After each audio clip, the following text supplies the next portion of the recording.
guys! Welcome to my mini vlog. So, nandito ako ngayon sa bahay ng tito ko dahil wala akong magawa.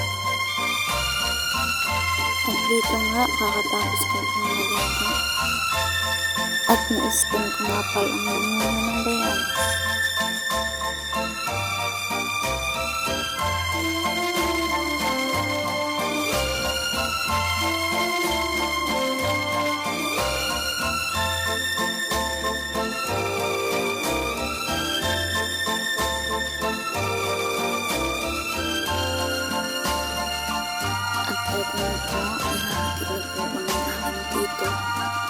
Uwi ng Maramilla kasi may pasok pa ako bukas.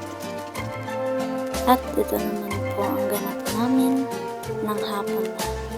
Manuha po kami ng mangga at sa sibol nag-unwind.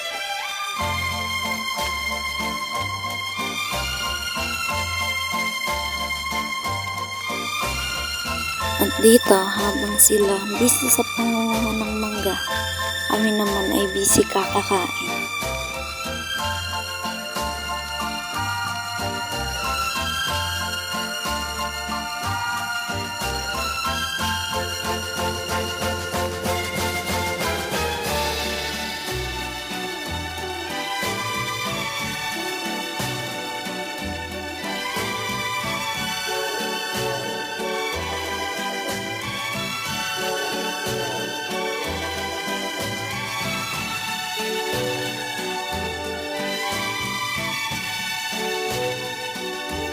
And that's all. Thank you for watching.